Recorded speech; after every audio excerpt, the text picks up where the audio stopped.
today in the hallway. You're singing, "Oh, Happy Day."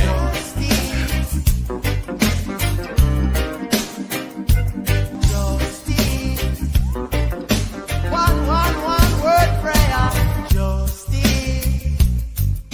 Justice, where are you? And Justice Serve TV is on the air. Michel Bryant here. And Linda Kenney Baden here. How are you? We match a little bit. If I had known you were going to wear our colors today, I'm practicing for St. Patrick's Day. Oh, and that's getting close, and it has something to do with these motions. I think we're going. Yeah, the Karen Reed case, of course, is going to spiral up through and beyond the Leprechaun holiday, which is appropriate for those in the Boston and the Canton and the environs. So, hi, Oasis Cat. Nice you to join us on this Friday night, but we have some wrap-ups to do because there's some loose ends. One could say they're very loose, and one could say they're ends, but they're really not ends, but they are. Some of them are loose. Here, let me try. This is new and exciting. If we're going to talk about what things we handle on Friday. I'm not sure these are actually leftovers because some of them are new, but I'm playing around with the new graphic. I want to use it. So let's talk Reed first. Shall we do that? Because we've been putting off Reed, that case, is that the one we're talking about? I've heard something's coming along in that. So we have the opposition that the Commonwealth has filed, which I found very entertaining. But we also have a motion by the defense to extend or change the discovery deadline, which Judge Bev put out, I think a week and a half ago. And, very rigid time frame because that April Fool's Day trial date is so important to her for some reason. And I don't suggest she's got a lot of wiggle room with her calendar, but it just seems she's really hard on that date. And that hasn't been moving. Right? You're trying to get ready for a trial. Imagine if you didn't have a DA's office with their thousands of people, and imagine if you didn't have a law firm that at least has maybe 30 people in it, right? And there's only four attorneys working on this case. But imagine that if you were a single practitioner these days trying to deal with that. Oh yeah. So they just can't get their act together. By they, I mean the Commonwealth, because the reason this request has come along by the defense is, hey, guess what? You'll never more discovery coming. And guess what? What is it from? It's videos again. And according to the motion by the defense, they don't know what the video is. So without getting it, guess when they're going to get it? Monday. That's the day before the currently scheduled motion to dismiss is on the calendar. So if they get something Monday... You mean when Alan Jackson would be flying from California to Massachusetts? Something like that. Yeah, he might as well just get a second home. So the question is, whatever they're getting on Monday could impact what they're arguing on Tuesday. And so the defense is arguing in their motion to extend the schedule to give us at least another week, no sooner than the week of the 10th, maybe even later than that. And remind the viewers what's supposed to be argued on Tuesday. Well, on Tuesday is the full-throated motion to dismiss, which we tore into last night. I think it's about 30-some pages of law and argument, and then another 100 or so of exhibits, primarily trial transcripts, some notices, some form letters back and forth between the Commonwealth and the cops. So, that's going to be a big day. That's Tuesday, if it happens. When do we expect, I didn't hear anything today that the court had ruled on this request to extend that deadline. So it could happen Monday, I guess. Or remember, there was a hearing that took a whole day of court time that Alan Jackson had to fly to the East Coast for, with this whole day of court time concerning whether or not there was a Rule 14 discovery violation or whether or not there was an ethical violation. There was grave concerns about something, or whether or not anything would happen to the representation for Karen Reed. As a matter of fact, I recall you being up there in Canton this week.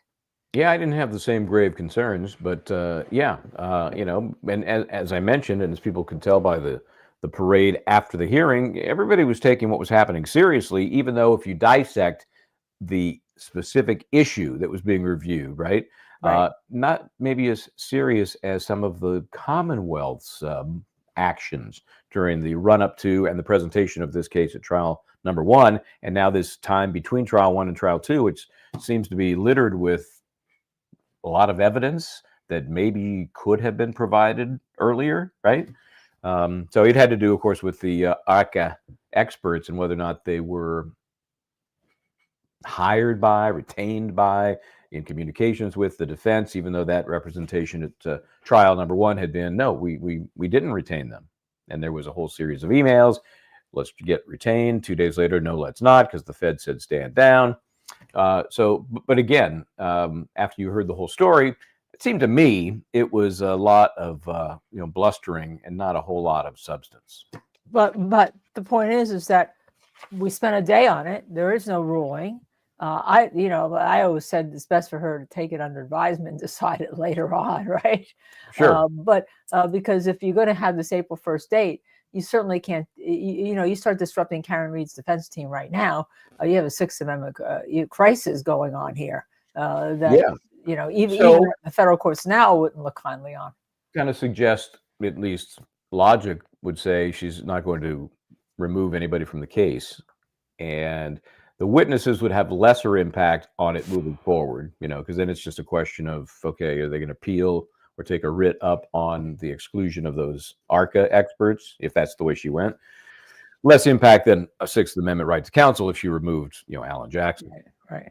I kind of think she's, this is like a pocket veto, when the president is given a bill that needs to be signed, and I can't remember from my civics days, what is it, 10 days? There's a very I don't remember. within which the president has to sign the bill, Right. Otherwise it dissolves, and it is a veto. Right. But it's a pocket veto because he or she hasn't said, no, I'm not going to sign it. This could be, Judge Bev hasn't ruled yet, and maybe won't in a timely fashion because it's ultimately going to be moot. So yeah. So we'll see. We'll see what's going to happen. But anyhow, yes. So there was here's what I don't understand today. The prosecution, the Commonwealth, filed their opposition to the fully throated motion to dismiss filed by the defense yesterday. But there was also a motion to file it under seal, not impoundment or embargo, but under seal. So if there was a motion to file it under seal, is there a longer motion than the one we saw today that they want to file under seal? Or was that the one that was filed under seal with the certain redactions that we saw? There were a few redactions in that. Yeah, and there was actually already granted. There was actually a little more insight into what the redacted portions of the fully throated motion to dismiss might include, and that was the officer that handled the jury, depending on who you believe. Was he really intimate with the jury? By that I mean in the room, or had one-on-one interactions? Defense says possibly or yes. Prosecution says no. He basically was a babysitter outside the court to make sure things didn't get. So maybe what we saw with those redactions was the motion filed under seal, and with the redactions, as opposed to, in other words, it was part of it was embargo, but it really wasn't under seal in the sense of that we think under seal, which is that the public can't get access to it. I don't know the answer to that, Michael. I don't either, but we got something. And with the defense motion, they actually requested for impoundment on a lot of the evidence, and we know Exhibit C is just about 3 or 4 pages of black ink. Exhibit C is my whole printer ink. It took my whole printer ink out. It's a whole cartridge of ink. And that was basically withheld from the public for that day while they were working out that ruling. Well, this seems weird to file. It's released, and at the same time, you're asking for it to be sealed, protected, impounded. I don't know what that means. So I guess take a look at this thing? Yeah, let's go through the. Well, wait a second. Before we do that, there's actually, we talk about this issue now of something coming up, but now there's, as you said, the defense wants to put things back for what? A week? A week at least, yeah. At least. So, I mean, are we talking about having court on St. Patrick's Day in Boston? Is that, I guess that's a Monday, right? I guess it must be. Yeah, let me double check. It's a Monday. Yeah, it is. Absolutely, it's a Monday, right. That's got to be, I don't think it's a national holiday, but I'm sure it is there. So I don't know. I wonder if it's a state holiday, court holiday, just for practical reasons. I don't know. I don't think so. I don't know. Everybody will be at the waterfall. Actually, I should know because I was involved with Hernandez during St. Patrick's Day. Is it another day?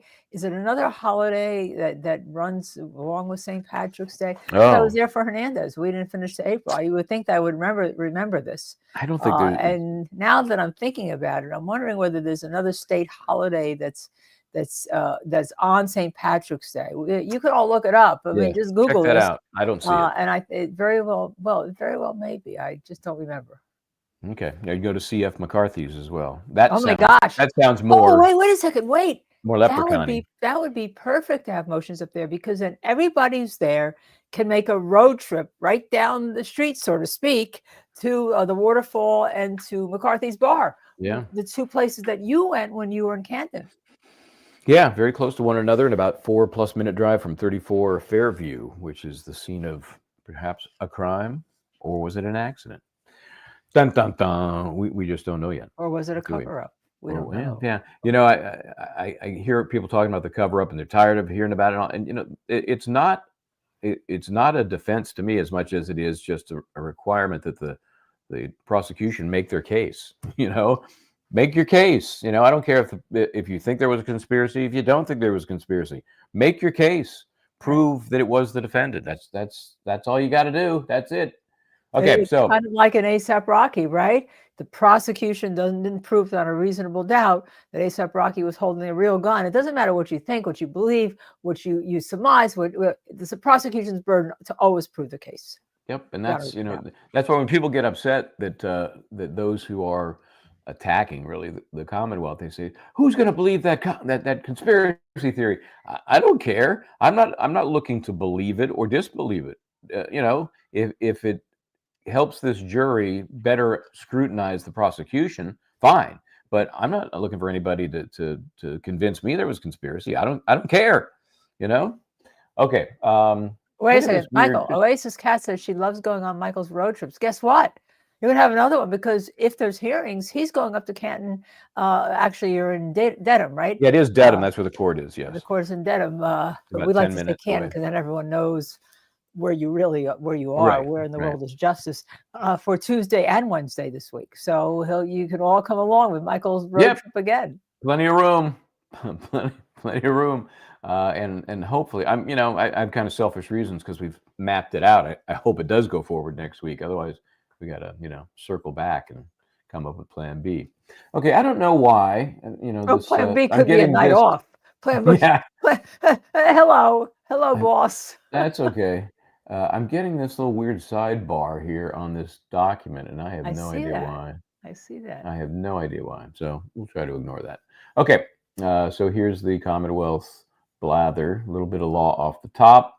But key important argument for them is, and I went with some green for them, green and yellow, to prevail on a claim that the prosecution failed to disclose exculpatory evidence, the defendant must prove that the evidence was in fact exculpatory. I think, and that's stated by the Commonwealth versus Healy. I'd love to know more about that case. They don't provide it here because it gives you the sense that you have to have the information in order to argue it was exculpatory, but you're arguing you didn't have the information. That's a real How problem. does that work?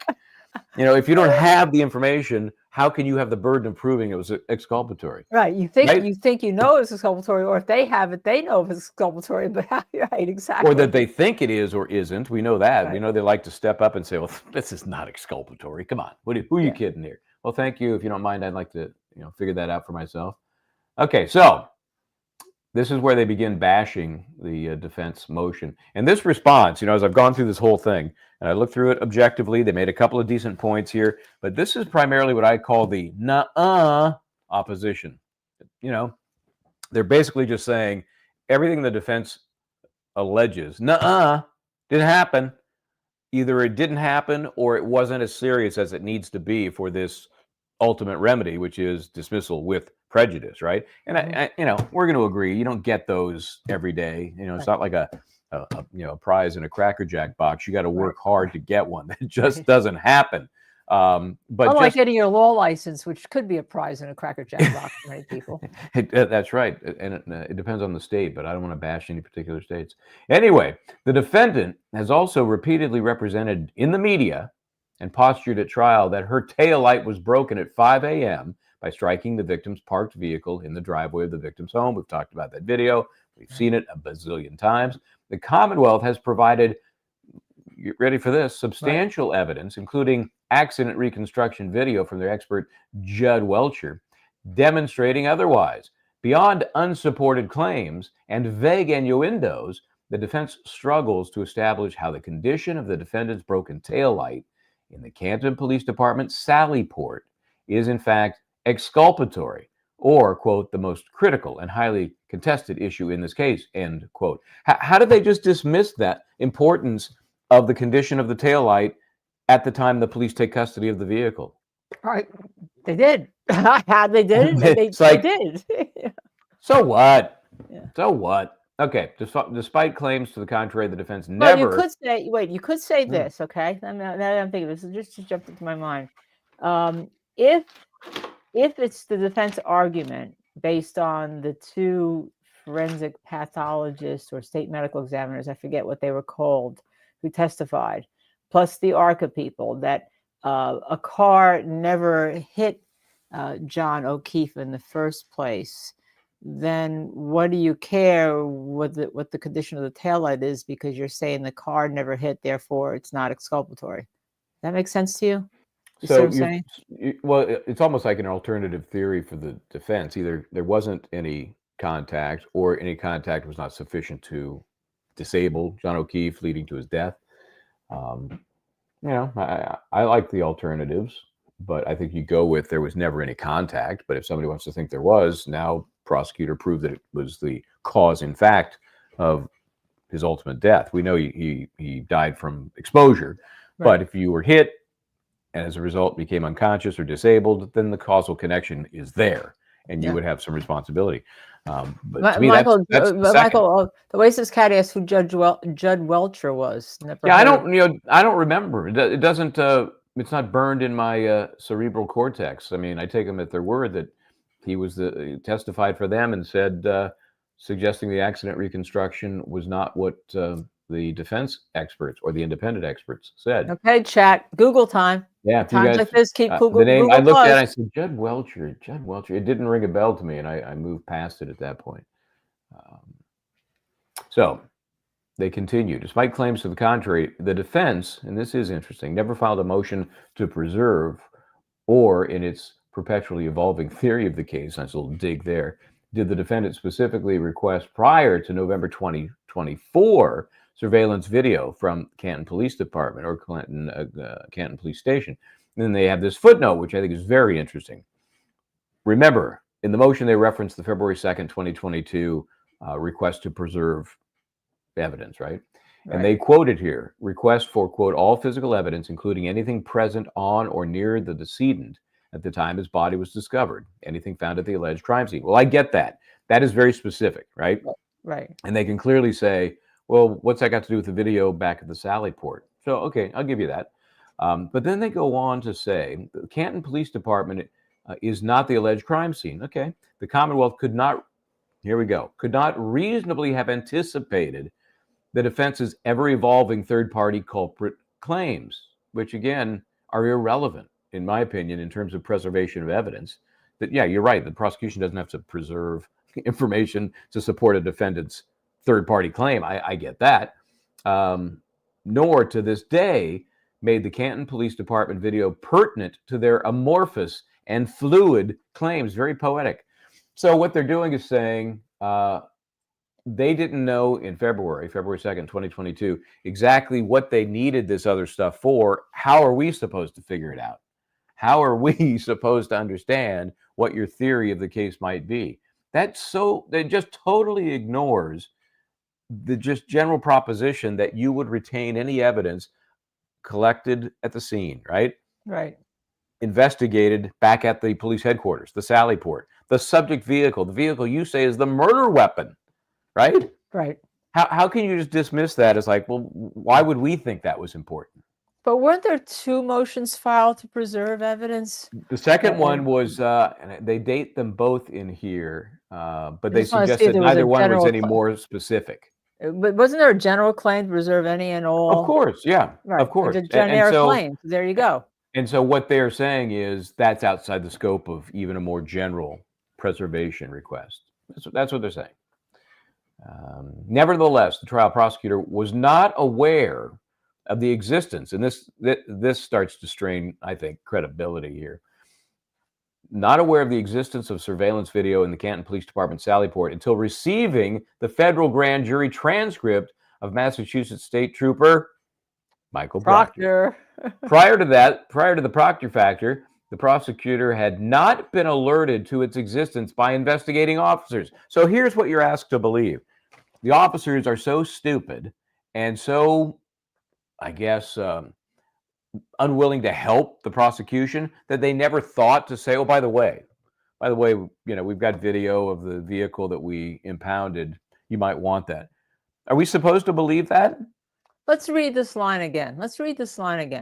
So, because I want to read about the federal grand jury. They say they didn't know about it until they're aware of the federal grand jury investigation that surrounded, touched upon, related to, some way involved Michael Proctor, right? Yes.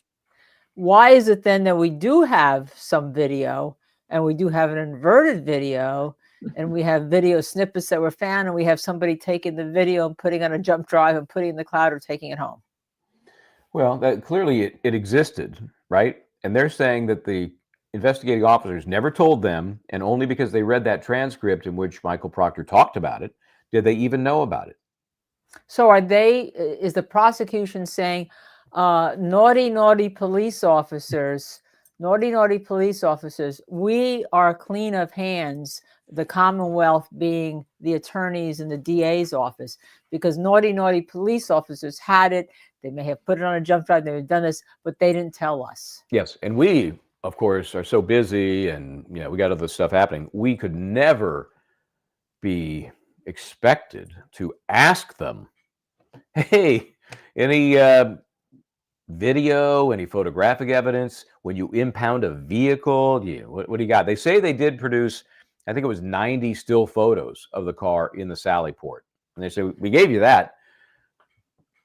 They don't have to ask for video. They don't ask for any other source of documentation to connect the impounded vehicle to the investigation. I just think it's just, how do they expect anybody to believe that? They're really either throwing the law enforcement folks under the bus, or they're admitting we're morons and we just don't really do much investigating on our own. We just rely on whatever the cops hand us, right? Oh, Ace's cat head. This is a great comment. This is definitely a starred comment. I believe Relly, remember in the ASAP Rocky case, I believe Relly before I believe the Commonwealth and this nonsense. And I don't believe Relly one bit. Yeah. Ace's cat, that's a great comment. That is a great comment. Yep, that is a horrible standard, and they can't even reach that. And then we talked about the video that was provided. Remember, there's one, the 42-minute gap. There's inverted video, and then there's blurry video, right?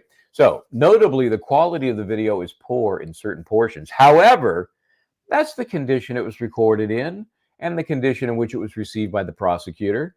January 2022, the Sallyport camera was replaced due to the defective condition.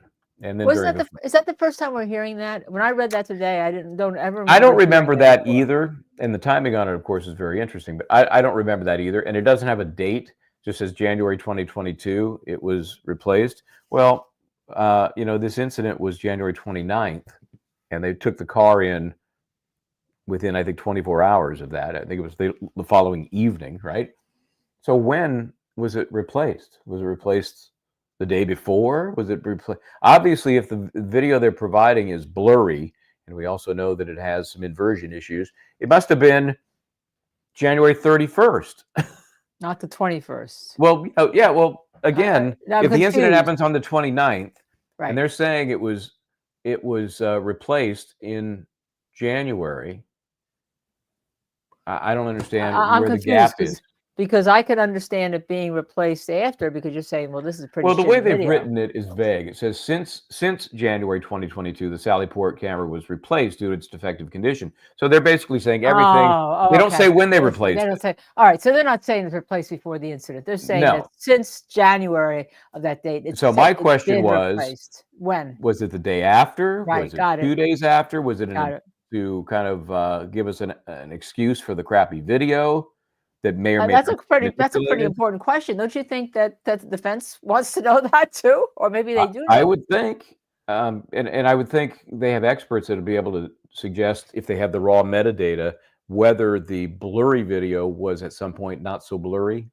Wasn't there something about Jackson's expert going back to the? I guess he didn't go back to the camera. They went back to the downloader, right? That stores everything. Yes, the Yeah, not DVR the- recording, and that's Right, when they right. found out everything gets run over Right. after 30 Gets days. written over. Okay. And then, of But course, then, we well, have. you got to wonder. Let's go back to this camera. Why was it replaced? Who said it should be replaced? What did they look at to say that it should be replaced? Was it this video that they were looking at to say it should be replaced? Was the video downloaded? Now, if that happens and this goes right afterwards, you are feeding right into a conspiracy theory that people will believe.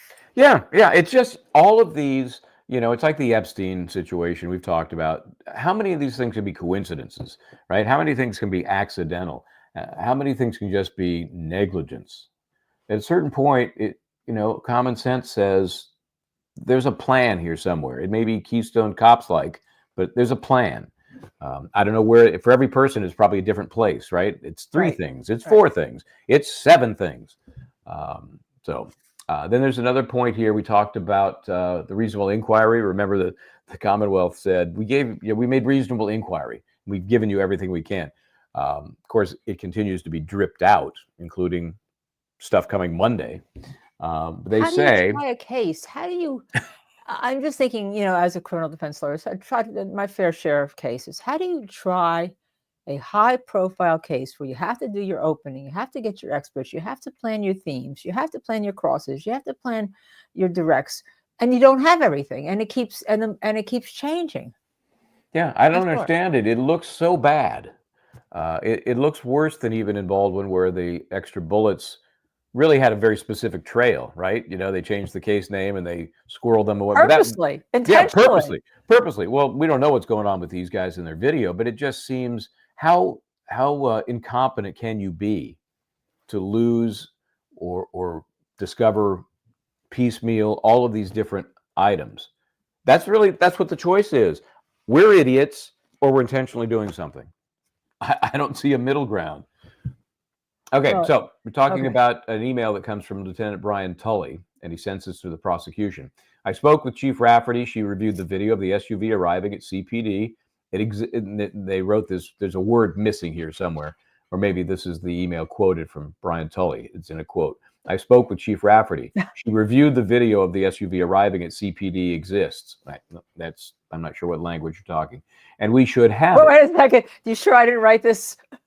Anyone knows, this might be an how LKB text. Yes.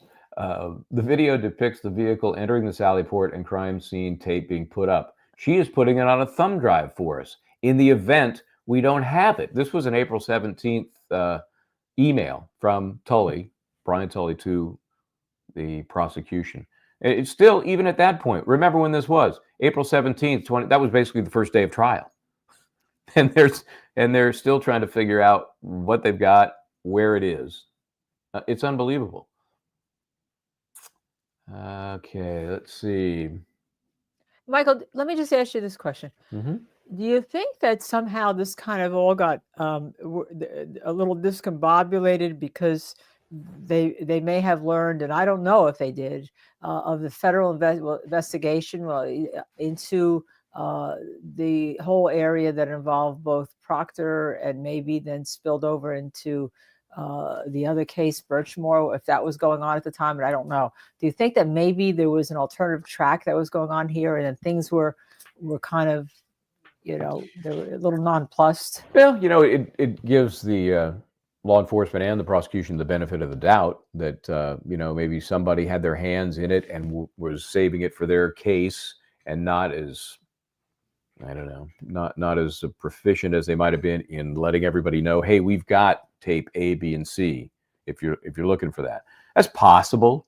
Talking about two agencies with overlapping investigations, it's possible. It just seems to me that the opposite is true. That you now have twice the law enforcement eyeballs on stuff, and they better be sharing that information to the extent that they can. We know that there was some separation in those two investigations, Right. but not key evidence like this. I mean, Okay. that's just my thought. That it No, makes I'm it just look asking. worse. I'm thinking out loud here because if as you're reading this stuff, you got to say, well, it has to be some reason for this. See, that's what it gets me to, is that exact same point. It's like, are they just totally incompetent, or are they trying to pull a fast one? I don't know which it is for sure, but I don't know anything in between. So this is interesting. Okay. We're talking about the defendant's representation that the Commonwealth intentionally misled the jury with the inverted video. Okay, they're responding to that. Okay. After the defense altered the evidence to correct the image to appear consistent with the human eye, the Commonwealth played the entirety of the corrected yet altered video, which reveals that Trooper Proctor is standing feet away from the defendant's vehicle and never touched the rear taillight. Now, remember, part of the defense case is that we don't know what the hell Proctor's doing. The video's inverted. He's Right. he's by the right taillight, the subject taillight. He's not by the left taillight. How can we tell? And they're saying, well, even once we looked at the video that we may have accidentally inverted, you can see he is feet from the taillight and never touched it. Further omitted from the defendant's filing is the fact that Trooper Proctor's DNA, was not found on the right rear taillight. Okay, so that means he isn't the guy that removed Here it. we go. Here's our He didn't taillight. remove it. He was near it, and none of his DNA floated onto it. Had he tried to manipulate it, they're saying certainly his DNA would be there, because their crack investigative staff would find DNA, right? There's no way they wouldn't find DNA if it's on there, baby, because they do their job better than anybody. Well, wait a second. Wait, I'm confused. Now I'm confused. Okay. His DNA may not be on it, but aren't they also saying that the taillight was not intact because the taillight had already been broken? So therefore, I am totally confused now, because then if the taillight wasn't broken, and they're admitting that it wasn't broken by saying his DNA isn't on it, then you can't have it both ways. You can't have the taillight in 34 pieces or whatever it was. Well, where he was, and the taillight intact in the parking. Well, you kind of sort of can, because you still have something left of the taillight, right? You have something. You have, even if all of this is broken out, you're going to have a frame, and that's going to, it's going to be attached to the car, and that's still going to be intact. So that is the taillight. This is more, if you really want to get specific, this is more the lens, right? Okay. So, yeah, if the lens is truly shattered into 45 pieces, I had to double check that. I thought it was 43. 45, okay. They may have found two more since then. I don't know. But now it's, if those 45 shards are elsewhere, yeah, his DNA could still be on, the rim of the light, the back. Yeah, it's possible if he touched it. And that's what the prosecution's saying. No DNA on that taillight. And, again, I don't trust their investigative skills, to find something quite as sophisticated as that DNA. And they also don't address here the 42-minute gap, that one of the videos has. Lots could happen in 40. Right, and also your DNA is where you swab, not necessarily we don't swab. So we don't have any of the lab workup sheets to see where the swabbing was. I mean, you'd have to swab the whole thing with every individual. What if he's like this? He's kind of, holding it by the edges, and they didn't swab has the gloves edges. on. Or has gloves on. That's a crazy idea. God, what a nutty job! What a nutty idea that is, right? Okay, so here, the stuff they admit in this opposition just blows me away. After trial on August 21st, 2024, that was about a month and a half later, the Canton Police Department provided the Commonwealth with 2 additional videos. Hey, videos from the interior Sallyport camera on January 1, 2022, depicting that the camera captured all video in an inverted fashion to rebut the defendant's suggestion that the video had been tampered with. So they're saying that, look, this camera's been screwed up since January 1st. We didn't do anything to it. I don't know that the defense ever had a chance to look at the original gear, because remember, it was replaced. It was replaced. So they couldn't look at it. That's really interesting, right? They couldn't look at it to see if, hey, you're right, it records inverted. So this is Okay. another wrinkle on this whole thing, because now you're saying you replaced the camera because it was bad. The camera was bad, but if you didn't tell the defense that you replaced that before you were replacing it, defense wouldn't have any chance to see whether indeed the camera was bad or is being replaced for some other reason. Yep. Oh And boy. you could have an expert talk about what would cause that condition. I mean, it seems weird to me. It seems like a weird glitch in a camera. I mean, I'm not that nerdy about it, but it seems to me to have it inverted as some sort of symptom. It's just it's a Yeah. weird thing. Let's see. Okay, again, talking about the inverted video to rebut the defense suggestion the video had been tampered with, and consistent with witness trial testimonies, video from the interior hallway and exterior of the Canton Police Station shows Brian Higgins at the Canton Police Station during the early hours of January 29, and we know that was the 134 phone call or something, right? Yeah. And depicts Mr. Higgins moving his law enforcement vehicles due to the snowstorm. So that was their explanation for what he was doing there at that hour. Not totally unbelievable, right? They have this big storm coming. Maybe they had a safer place to put the cars so they'd be available after the storm. I don't have a real problem with that, but they don't mention the phone call, the ghostly look at the phone call. They don't say anything about that. Yeah. Dizzy, our producer, defense received videos today prior to the inverted camera video to prove it was faulty according to Hank. Wait a second. There's videos that exist prior to prove it's faulty, but not videos of the camera read. That's gone. But you kept the other stuff, okay, beforehand. Okay, I get it. Yeah, it is very selective video collection. Very selective. And then they talk about Brian Higgins again. The defense boldly claims that the surveillance video of Mr. Brian Higgins in and outside the Canton Police Station proves that he perjured himself before a federal grand jury. This claim is extremely prejudicial and false. In support of this claim, the defense cites to a federal grand jury transcript. So now we're seeing a redaction in this opposition, which clearly relates to some of the redactions in the actual motion, right? They cut and pasted parts of the grand jury transcript, and it relates to, among other things, Brian Higgins.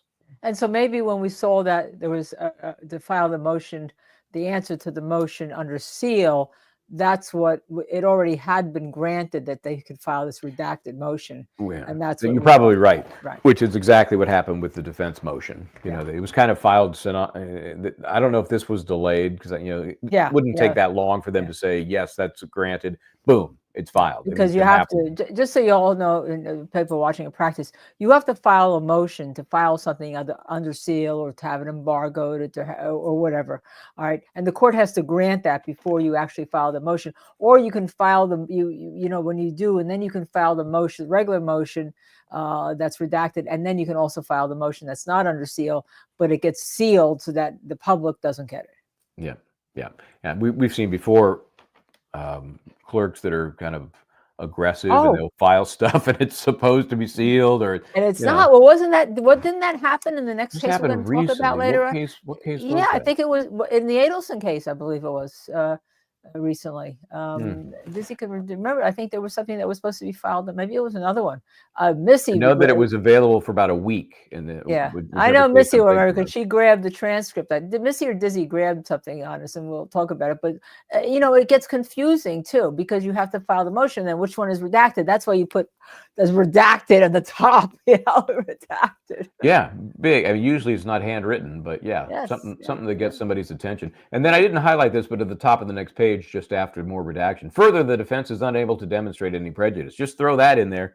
Of course not. I mean, they're talking about video that they should have had, that they didn't have, that's been trickling out, the ones they just mentioned after the trial was over by about 6 weeks. How can you argue that there's no prejudice in that? And that's what they're saying. Don't worry about it. It's not prejudicial. No problem. Dizzy, by the way, says that yes, there was a Donna Adelson case. By the way, how interesting that we're going to be talking about that. Yeah, we are. We have, and we're going to play. I'm going to let you do. We have the video of her. This is part of our legal leftovers for Friday. We have the video of her testifying and trying to get a bond because she's in the what county is that jail? Link County. I can't remember. I think it's Link. Anyway, she wants out because it's rough. And so we'll play a little game where you can choose from a series of topics and we'll listen to her testimony on those. Okay, so then you see this paragraph on January 28, 2025. That's, 4 weeks ago, right? The Commonwealth provided the defense with surveillance video, more from the main driveway side exterior sally port. It's a different camera. Prior to late January 2025, the prosecutors had never seen this video. Wait. Never one seen of the things when you're a defense attorney, what do? You file a motion because you want to go see like the scene of different things. You want to see where they keep the evidence. You want to see the evidence. You want to see where things have happened.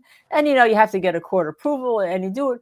But you're at the scene. So prosecutors usually do that, and they do it because they have access, right? And defense has to file, and then there's always an objection. It takes too much time. It takes too much money. You're wasting time and resources. But prosecutors always go see scenes. Now, if they didn't in this case, that would be different. I mean, the team that prosecuted Aaron Hernandez was a great team. They lost, but they were a great team. Yeah, I mean, to me, it's just fundamental. It's the first day of class type stuff. So I just point that out. Prior to late January 2025, they had never seen that video. Yet another video drops from heaven. And then in the next graph, after inquiry, it was learned that an investigator obtained this video from the Canton Police Department in 2022, and it was placed in a physical case file and never provided to the prosecutor or multimedia assistant for download. Ding, Again, ding, ding, ding, ding. ASAP Rocky. We have a report of a firearms expert, or they called it ballistics. Yes, we just had this report for you. Dave, pages. It was a year ago. It just happened to me in a case folder. Never turned over. Ding, ding, ding, ding, ding. Day one of trial. Day one, here's this 28-page report. It's not a problem, though. Don't worry about it. So that's, again, you're to believe they are as incompetent as they could possibly be, or this is purposeful. I don't know. You decide. And then they throw in kind of, if the court looks at this in one way or looks at it in another, the court must examine the extent to which the defendant was disadvantaged in defending herself when considering the prejudicial quality of exculpatory material evidence.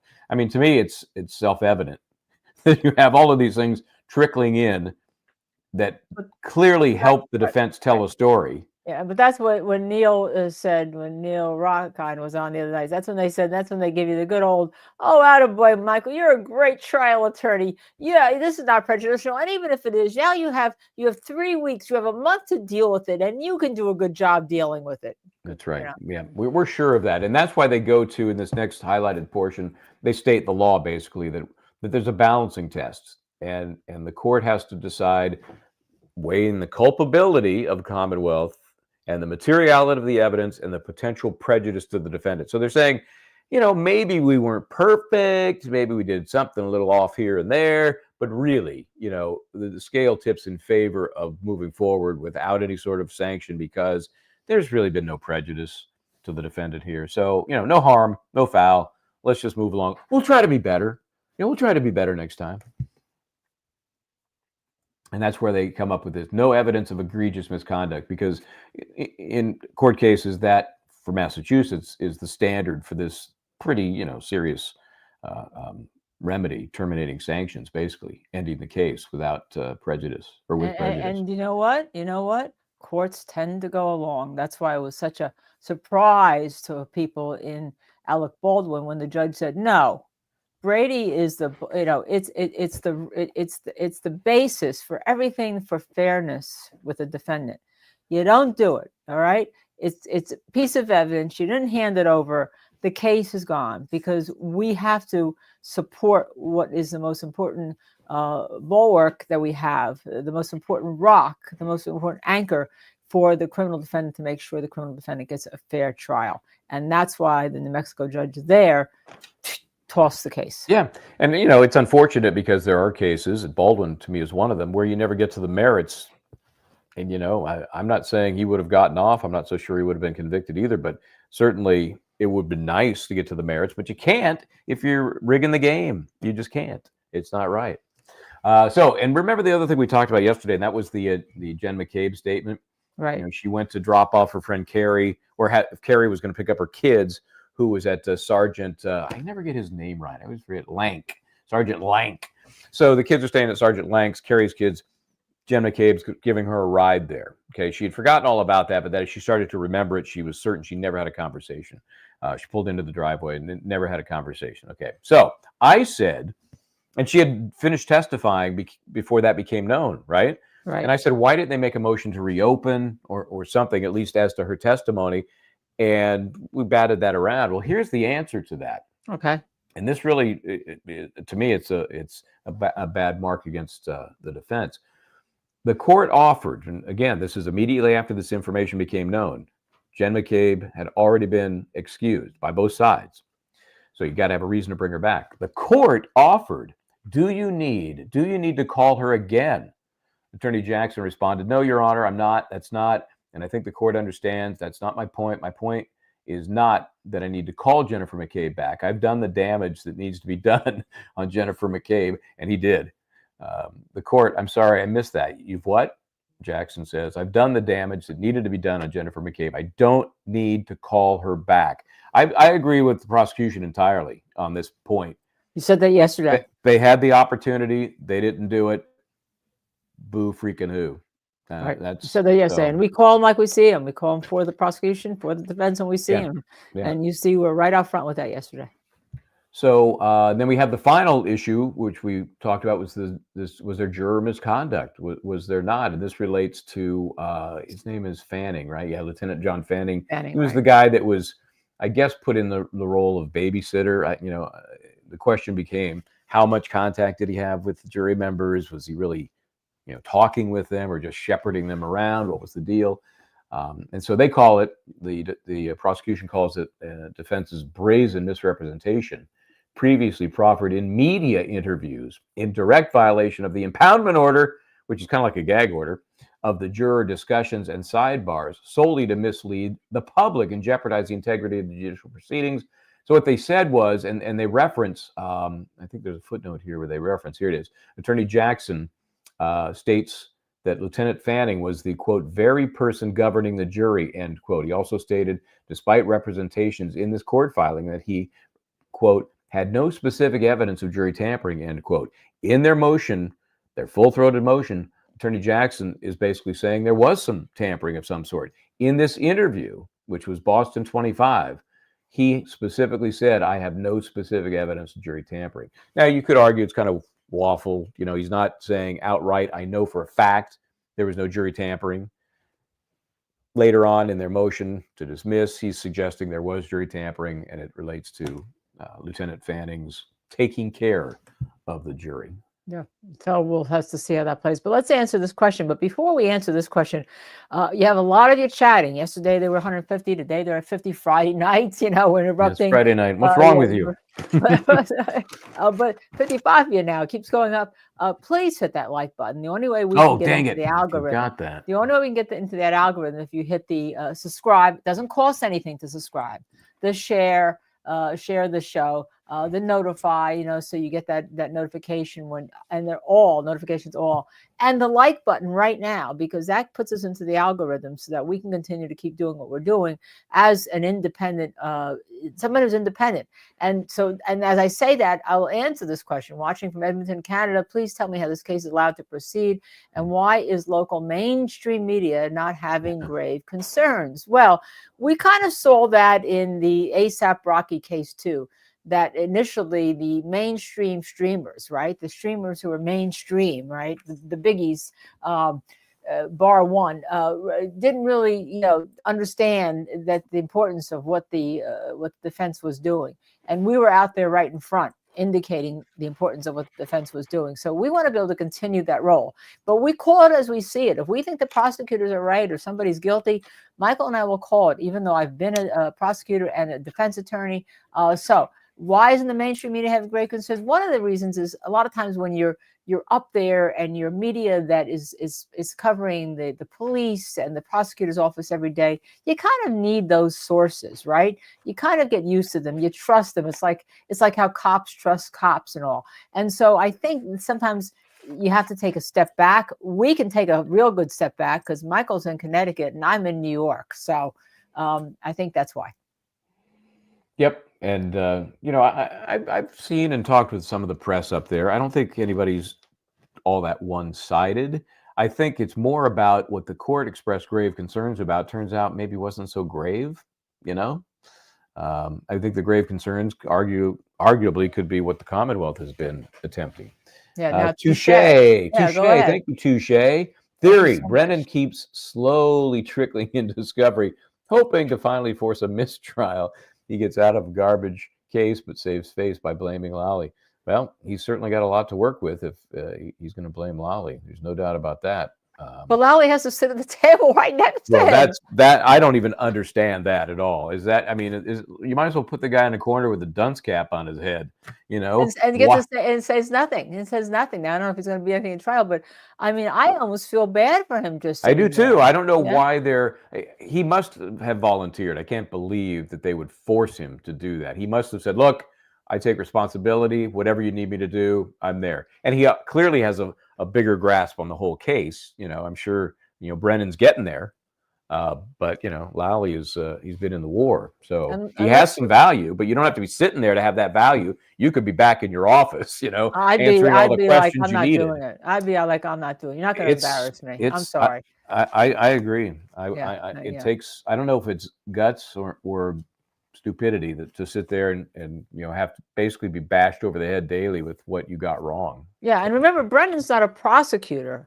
He's a Right. special prosecutor. He's a defense attorney. And I'll keep saying it again. He represented Whitey Bulger. If you don't know who he is, he was a mafioso who was a big time on the lam for a very long time. Okay. At one point, he probably was actually feeding information to the FBI, it appears. But he's on the road for a very long time before he was captured, eventually tried, found guilty, sent to prison in a federal prison in Florida where he was killed by another inmate.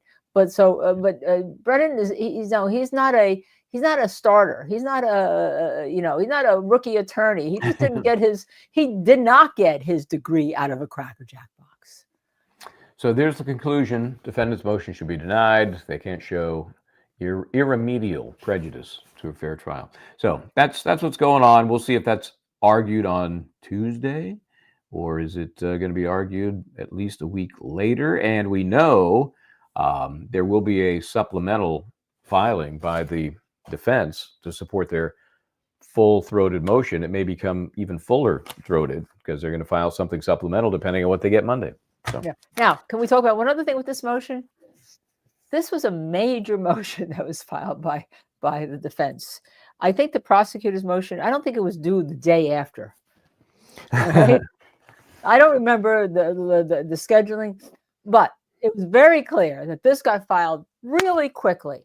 And I'm just telling you, as a seasoned trial attorney and one who deals with the media, the reason why this was done is that the prosecution didn't want to go into the weekend. All right, come on the show, Mr. Brett, and tell me I'm wrong. Okay, didn't want to go into the weekend with that hanging over their heads. They wanted to respond to it, so both sides were there for the prospective jury pool to have it before the weekend.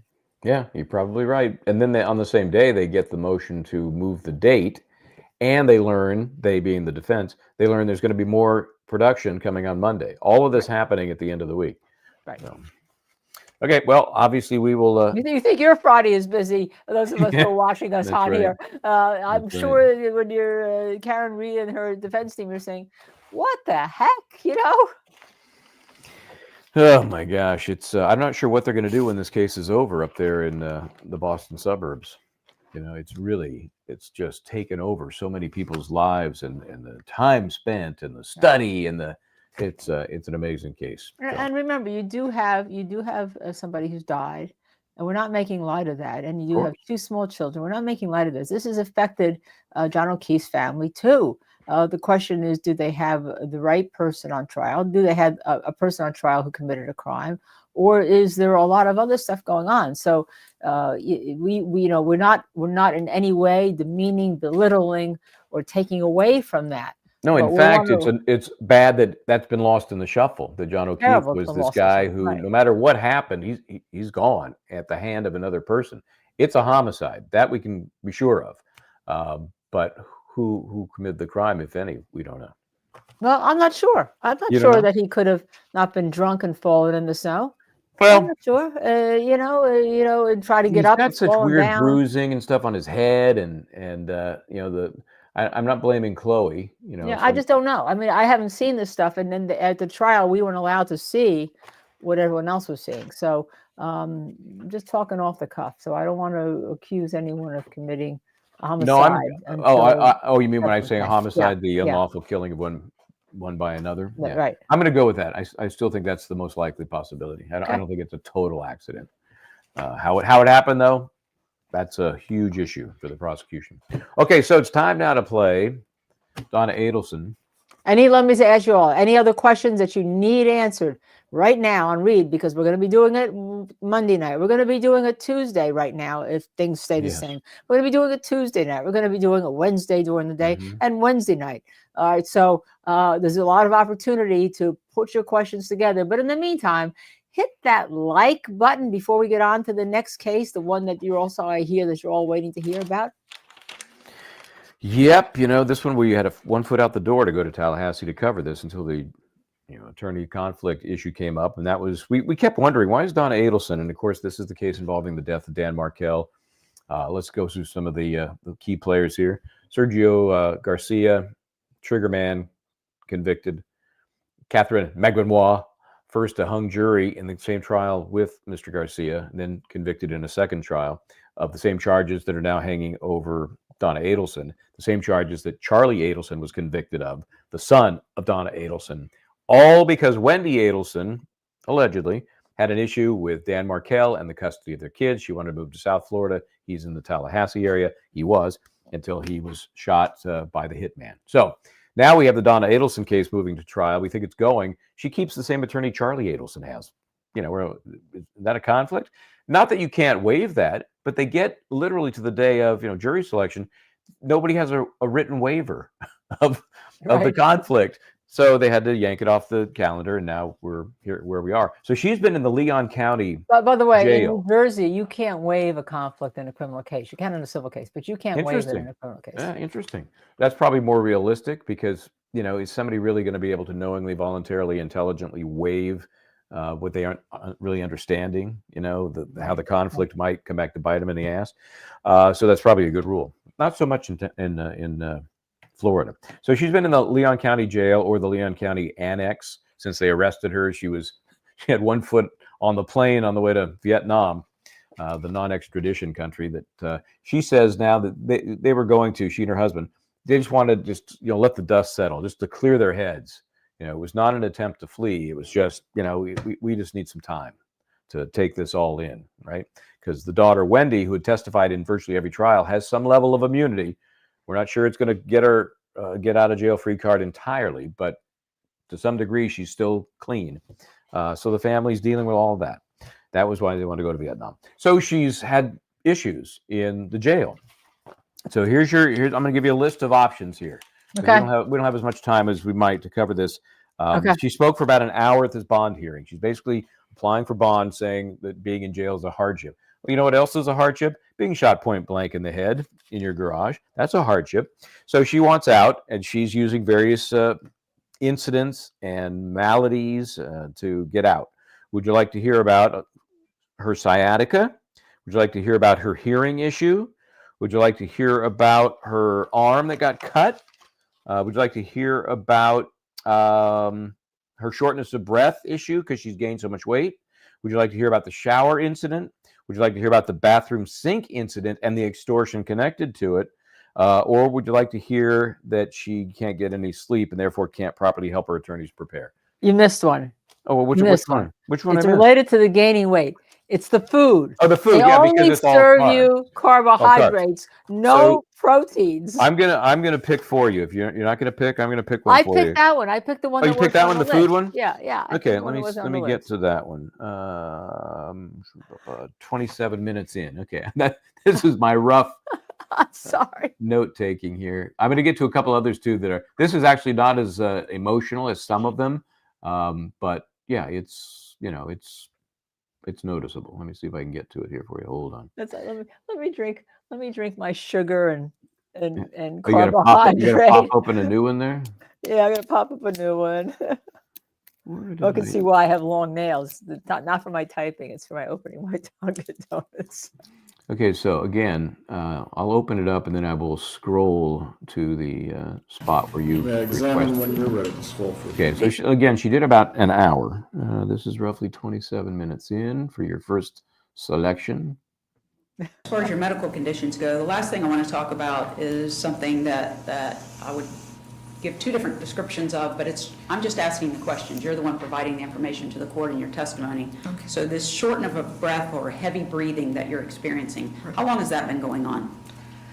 It's been going on several months, probably at least 3 months. ASAP Duncan. And did it, you're great. experiencing it Thank you. then during your incarceration. Did you have it prior to being incarcerated? No, I did not. Okay. What have you noticed about the breathing and how would you describe it? Shortness of breath, heavy breathing, what? I know, I guess it sounds like heavy breathing. It's shortness of breath. I've never had that before. I'm not a doctor. I don't know. I've gained more than a third of my body weight here. The diet is all carbs, no protein, and when you get spaghetti with mashed potatoes, cornbread, and white bread, that's your dinner. Sounds good to It's very me. typical of what we Sounds get. pretty good. And we have had no exercise at all. We're confined, especially Exercise in the annex. The annex, we've been confined to our beds almost all the time. Once in a while, we get a pod officer that lets us walk, so you can walk in a circle around the girls' beds. But otherwise, there's no, even if you want to get off your bed and just try to do stretches or wall push-ups or anything, she says, this is not an exercise room, there's no exercising here. Okay, so you get the drift there. She gets heavy diet, no exercise. She gained did she say third overweight? Third of her weight, right? Third of her body Holy weight. cow! Holy cow. All right, I'm going to play one now, and we're certainly not making fun of. No, because her. if these are issues that in federal cases when they're looking at jail conditions, there's a lot of people in jail that aren't guilty of anything, and they shouldn't be treated like a mashed potato.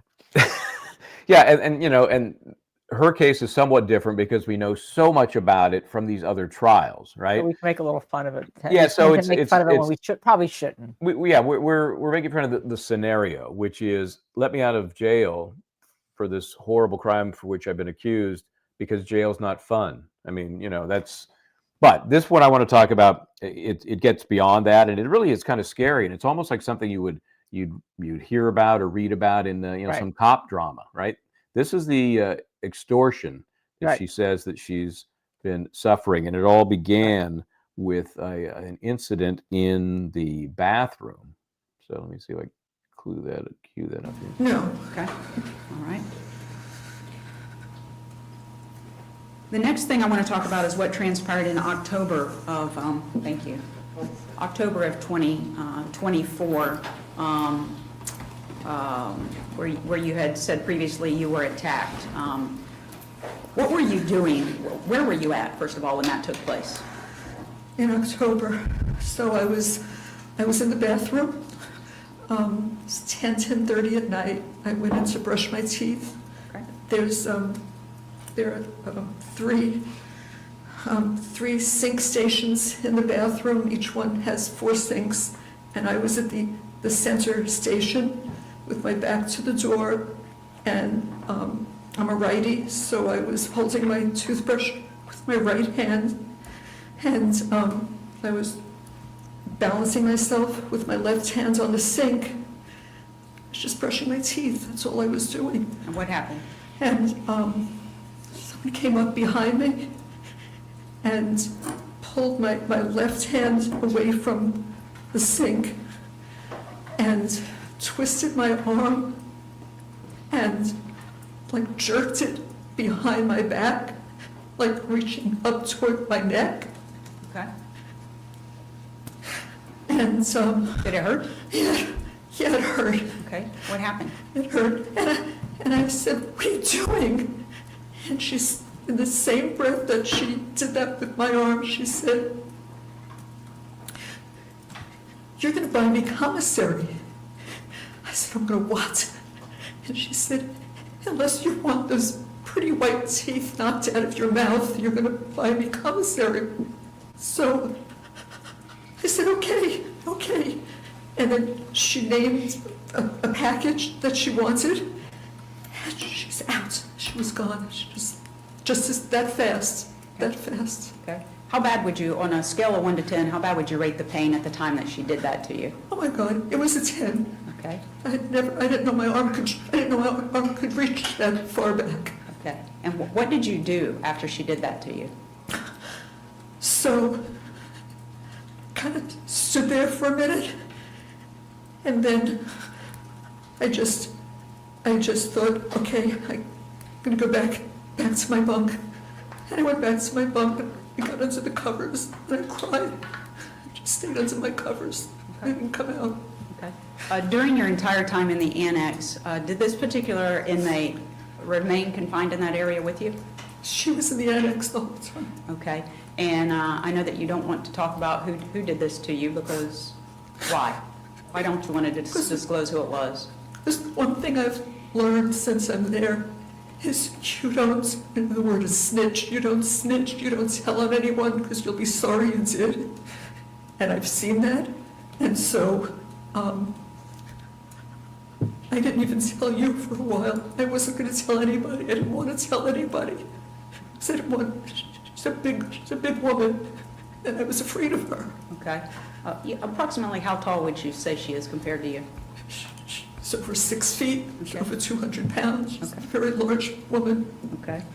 Were you afraid of her? Yeah, Okay. yeah, I was after that. Okay. And you said that she demanded that you were going to start getting her weekly commissary. Did you do that? Yes. Okay. Let me, can I have just one moment, Judge? Go ahead. So I'm sure this happens all the time. I'm sure it happens too. You know, we've heard about Rice Street in Atlanta, right? There's no doubt this happened, and it shouldn't happen. There's no doubt about that also. Kay Schmidt says, I'm torn, jail is tough. She's an older woman who's being extorted and bullied. It hasn't been the trial yet. At least prison has amenities. And this is the problem that, we all know the whole story, so we don't feel so bad for her.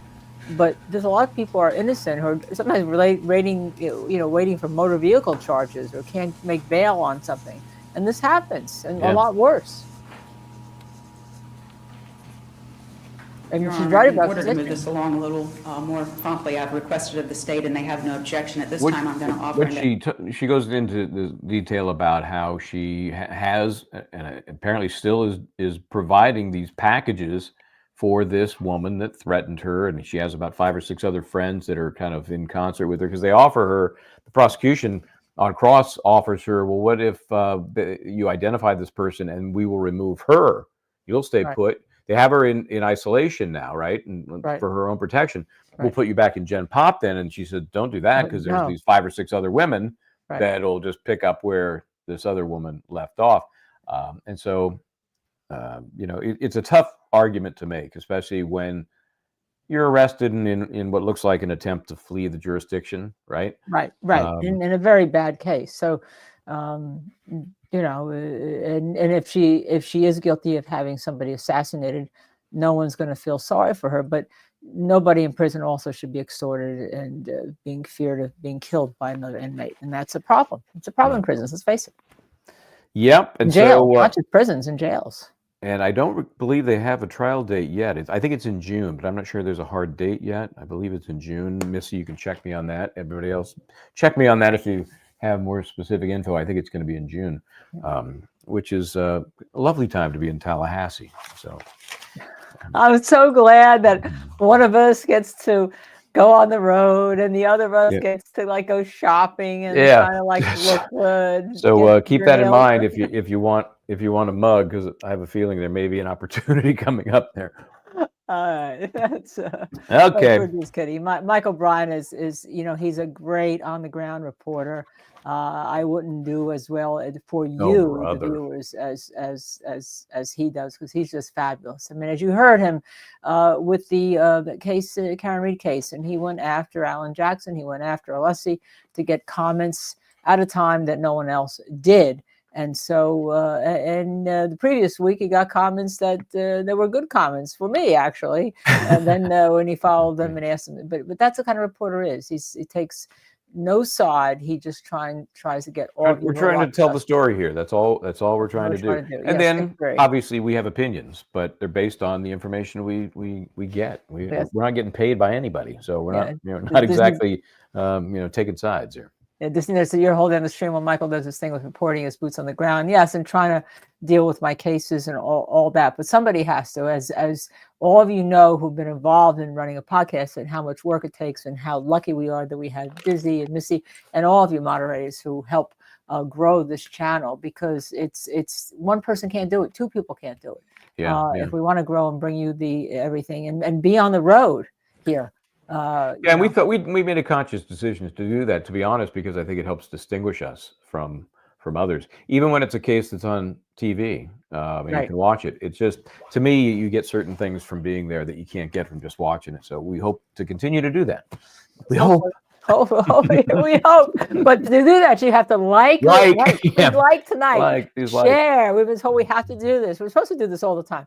Subscribe and tell all your friends. Some people may hate us. I don't know. Maybe. I'm sure of that. I mean, come on, somebody must. How could anyone hate you? Oh, likewise, there, partner. But we have such great folks watching and commenting and helping us and adding to the mix. It's great. It's really. It's been a great experience. We just hope to keep doing it. Yeah. Okay, so I guess we should wrap it up for the weekend, and then Monday who knows? We kind of know what's happening next week. We're not 100% sure. All we know for sure is there will be new video. We know that there will be new video from the Karen Reed case. So yeah, that's true. All right. Well, have a great weekend. Anything crazy planned? My dog is getting groomed. Well, that'll be exciting. My husband was in Rochester for 3 days testimony, so is he got home while we're doing this okay. show. So maybe I'll get to see him. Yeah, go reacquaint yourself. There's something good. There's something called Luna that I'd like to go see, which is a show, a kind of an art exhibit from an old fair that was being brought. But I'm not sure I'm going to be able to get there because we just have so much work. We have between this and like work, but we'll see. But no crazy plans. How about you? Nope, just staying kind of close. We had, Lisa's birthday was, what is today? Yesterday. Yesterday. So my son, who is going to school in San Diego, we flew him out here and surprised her. So so he arrived this morning, and she is impossible to surprise. It's just one of those people. It's impossible, but somehow we were able to pull it off, and she had no clue until he walked in the door that he was. Oh, that's so great! So he's here for the weekend with my daughter, her husband, and the little grandbaby. So. Oh, that's so great! Yeah. And Domino. Oh yes, of course, and they have a dog, Butters. They have a dog, Butters. So that's why I'm surprised. It's been pretty darn quiet. Yeah. Well, thank you all. Thank you, everybody. Yes, good to have everybody. We appreciate your time, your effort, and your joining in. And I guess we'll see you next week. In the meantime, my Dunkin' bag just fell down. In the meantime, I'm Michel Bryant. Try to do the right thing. And I'm Linda Kenney Baden, who has a Dunkin' in front of Yeah, maybe we should get sponsored by Dunkin'. That'd be good. Together, we are Just to Serve TV. Again, if you like us, please hit that like button, subscribe. It doesn't cost anything. Share and notify, and we will see you next week.